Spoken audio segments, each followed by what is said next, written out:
نبی پاک صلی اللہ علیہ وسلم کی حدیث ہے مسلم میں طبرانی میں، حضور نے فرمایا آؤ میں تمہیں پچھلے زمانے کے ایک ایماندار نوخیز ولی اللہ کی بات سناؤں۔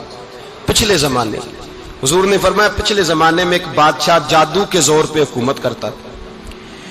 جب وہ ایک جادوگر اس نے رکھا ہوا تھا تو جادوگر اس کو جادو بتاتا، وہ جادو کے زور پر حکومت کرتا۔ جادوگر بوڑھا ہو گیا تو کہنے لگا بادشاہ کوئی نوجوان میرے پاس بھیج دے، اب میں بوڑھا ہو گیا ہوں میرا پتہ کوئی نہیں کب مر جاؤں۔ ایک نوجوان کی ڈیوٹی لگائی، بڑا زیرک سمجھدار، اپنے رعایا میں سے چن کے جو ذہین فطرت مزاج بچہ تھا وہ اس نے لگایا۔ اللہ کے محبوب علیہ الصلوۃ والسلام فرماتے ہیں بچہ جادو سیکھنے لگا، وقت گزرنے لگا۔ بچہ جب جادو سیکھنے جاتا تو رستے میں ایک راہب بھی تھا جو انجیل جانتا تھا، وہ اللہ اللہ سکھاتا، لوگوں کو حضرت عیسیٰ علیہ السلام کی تعلیمات سے آگاہ کرتا۔ اس نے دیکھا کہ یہاں بھی لوگ اکٹھے ہیں تو وہ بچہ اس راہب کے پاس بھی اٹھنے بیٹھنے لگا۔ اب جب اس کے ساتھ اس کی گفتگو بڑھنے لگی تو اس کو باتوں میں لذت آنے لگی۔ اس نے راہب نے پوچھا کہ تو کون ہے اور کس طرح سے آیا ہے، کیا تیرا معاملہ ہے؟ اس نے کہا جی میں جادو سیکھنے جاتا ہوں، آپ کی باتیں مجھے بڑی اچھی لگتی ہیں۔ اس نے کہا دین سیکھ، جادو سیکھنے والے کافر ہو جاتے ہیں، قرآن و حدیث سیکھنے والوں کو اللہ کامل ایمان عطا فرماتا ہے۔ فرمایا یہ سیکھ۔ بچہ بیٹھنے لگا، اس کے پاس آنے لگا، باتیں دل میں گھر کرنے لگی۔ ایک وقت آیا کہ مسلمان ہو گیا، اور مسلمان کیسے ہوا؟ بچہ کہتا ہے میں تجربہ کر کے ہوا۔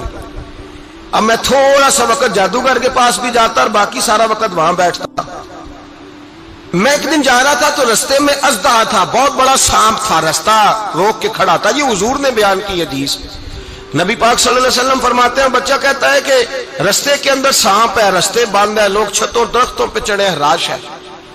کہتے چھوٹا سا روڑا میں نے اٹھایا تو میں نے کہا اللہ اگر جادوگر سچا ہے تو اسے مار دے۔ چھوٹا سا روڑا میں نے پھینکا، اژدہا کوئی نہ مرا۔ پھر چھوٹا روڑا اٹھایا، میں نے کہا اللہ اگر وہ عالم سچا ہے تو اسے مار دے۔ اب جب میں نے روڑا مارا تو اژدہا مر گیا۔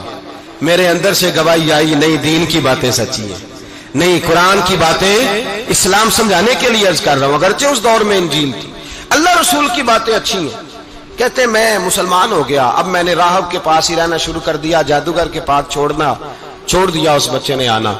بادشاہ پوچھتا کہاں زیادہ وقت گزارتے ہو تو وہ بات گول کر دیتا، وقت تیزی سے بڑھنے لگا۔ اللہ نے اس نوجوان میں طاقت پیدا کر دی، اب وہ اس کے اندر نا اللہ نے توانائی روحانیت پیدا کر دی، ابھی جوان ہے، 14-15 سال عمر ہے۔ اللہ نے اب جو بیمار بھی آتا وہ دعا کرتا تو اللہ صحت عطا کر دیتا، جو بھی آتا۔ بادشاہ کا ایک درباری تھا، بادشاہ کو پنکھا جلتا تھا، وہ اندھا ہو گیا، کوئی ایسی تکلیف آئی کہ نابینا ہو گیا، بڑے علاج کرائے شفا نہیں ہوئی۔ کسی نے اس بچے کا پتہ بتایا کانوں میں، اس کے پاس گیا تو بچہ کہنے لگا شفا تو ہو جائے گی پر کلمہ پڑھنا پڑے گا، مسلمان ہونا پڑے گا، جس پیغمبر کا میں غلام ہوں تجھے بھی بننا پڑے گا، دین پہ عمل کرنا پڑے گا، اللہ شفا دیتا ہے۔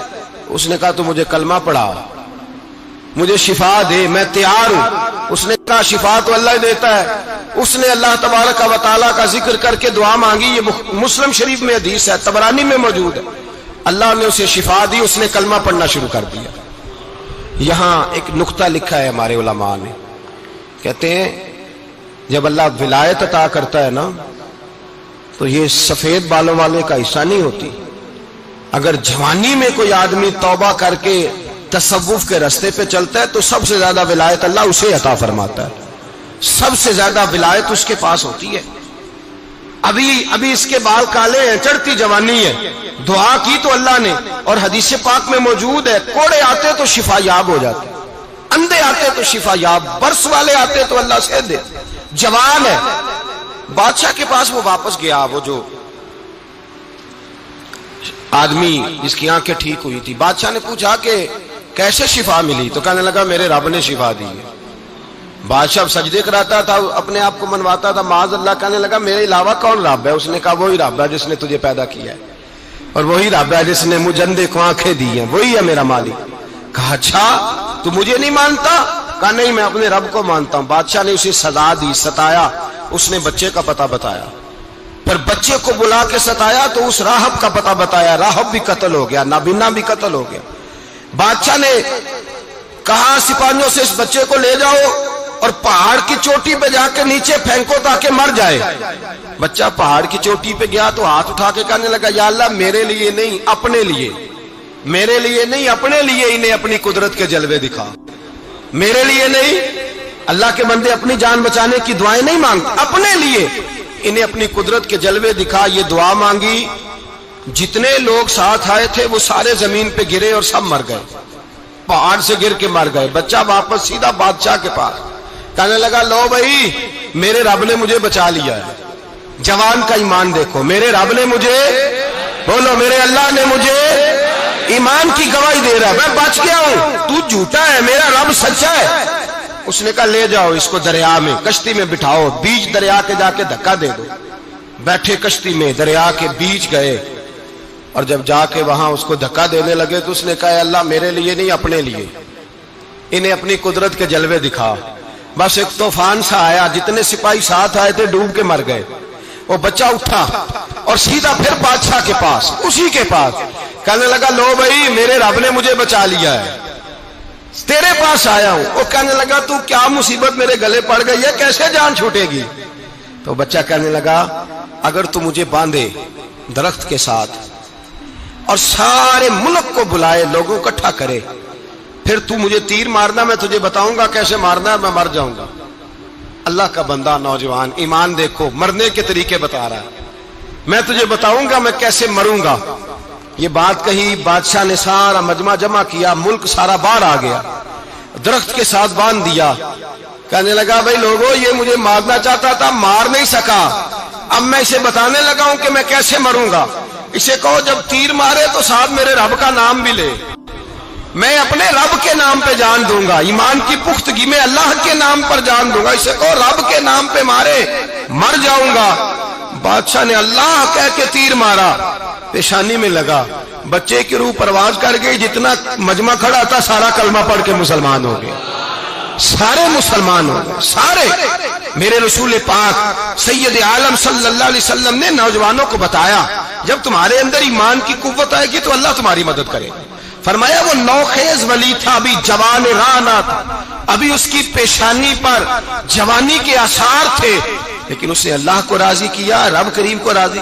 ولایت کا مطلب بڑھاپا نہیں، ولایت کا مطلب وہ نہیں کہ جب بڑا لمبا وقت گزر جائے تو پھر آدمی آئے کہ نہیں اب کیا کرنا ہے، اب مسجد ہی ہے، اب تو اس کے علاوہ گزارا ہی کوئی نہیں.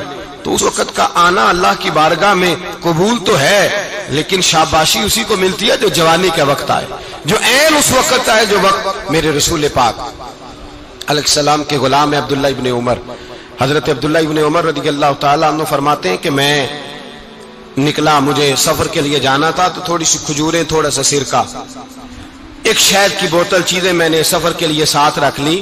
میں جب مدینے سے باہر صحرا میں نکلا نا تو رمضان نہیں تھا، غیر رمضان تھا.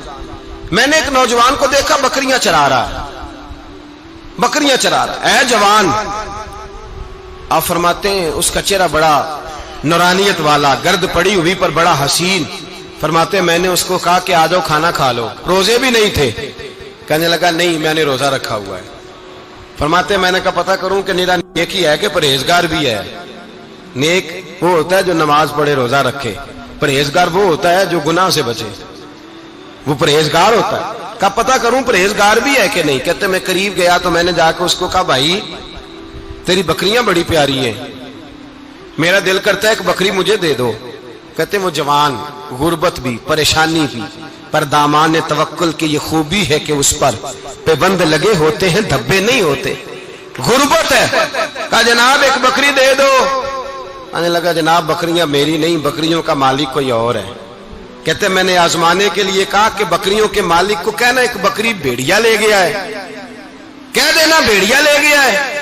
تو کہتے اس نے میری طرف دیکھا، گرد سے اس کے بال لٹے ہوئے، آنکھوں میں روشنی، چہرے پہ اطمینان، لب و لہجے میں ایمان کی طاقت. نوجوان کہنے لگا حضور بکریوں کے مالک کو تو کہہ دوں گا بھیڑیا لے گیا ہے، جب عرش کا مالک پوچھے گا تو کیا جواب دوں گا، اللہ کو کیا جواب دوں گا. کہتے ہیں میں کانپنے لگا، اس کی بات سن کے واپس آیا، جو کام نکلا تھا وہ چھوڑا، واپس لوٹ آیا. میں نے پتہ کیا کس کا غلام ہے، پتہ چلا فلاں آدمی کا ہے. کہتے میں نے پہلے غلام خریدا، پھر پتہ کیا تیرے پاس بکریاں کتنی ہیں، اس نے کہا 400. کہتے میں نے مالک سے ساری بکریاں خریدی، پھر غلام کو بلایا، پھر وہ بکریاں تحفے میں دی، تحفے میں۔ کہنے لگا حضور یہ سارا کچھ مجھے کیسے ملا؟ میں نے کہا تیرا ایمان بڑا پختہ تھا تو میرے رب نے تجھے انعام عطا فرمایا۔